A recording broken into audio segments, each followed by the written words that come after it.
Hi, this is FlyWire on the road, Sun and Fun 22 wrap up. So stick with us on FlyWire.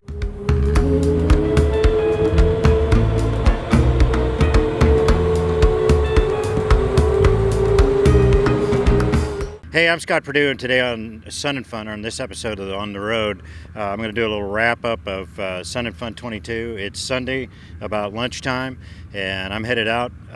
Looks like about more than half the people here have already left, so I'm just going to join the train and see how that goes. Quick wrap-up, I wanted to come earlier, but the weather front was moving through, and apparently it rained really hard on Thursday, so then I changed my plan to come in Friday. Friday got here a little bit late, and 5 minutes late, as a matter of fact. They closed the airspace for the show, and I had to divert to Plant City. Spent the show there, and then I took off, and I joined three people that were with me at Plant City at the in the hold there at Lake Parker. We were the first ones there, and we spent an hour and 20 minutes in the hold. Finally got into land, and I got to park here in the vintage area right off the end of the closed runway. So it's really actually a great place to camp, close in. I like that, and got my tent up just before dark, and I was exhausted, so I went to bed. But anyway, next day I woke up, and it's a good show. I think overall it was a good show. There's still a lot of people here, a lot of stuff going on. There's a good air show going on, a couple of really good acts, including Lee Larderbeck on last night, on Saturday night, just in the evening show. That was really good. I always like to see the Mustang fly. It's my favorite airplane. So that was good. I talked to some people. Hopefully you've seen some of those on the road videos from Sun and Fun. Had some really good conversations this morning. I had talked to George Brawley. He wasn't here. He was here earlier in the week, and they had a press conference and a seminar about the G100 UL fuel and the STC AML that goes along with it.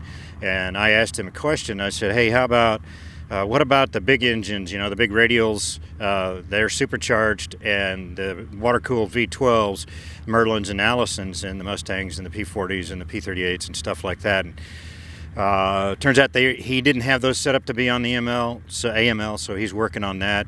So apparently that's going to go through without a big problem as he adds the big bore Continental onto that, and it should cover just about every single piston engine airplane out there. So G100 UL is on the way.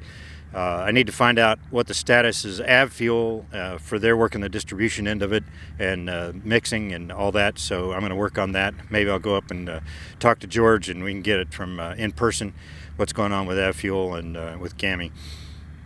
So I thought that was really positive. Some other really good, interesting things. The MT prop, I just love this thing. It's a thing of beauty, and it's really smooth. They say turbine smooth. Well, this one is. It's actually pretty dang smooth. So overall, it was a pretty good show. Like I said, had a lot of good times. Talked to a lot of people. So didn't get burned out. Only spent 2 days here. Sometimes if you spend all week, it's a bit much. But a little bit light on warbirds in particular. Not an awful lot of warbirds. A few smatterings. Good representation from the Air Force and the Navy. They're here in force. The Thunderbirds did a show. That was good. It was different. A different show. It was kind of the same in my view, but it was still. They said it was different.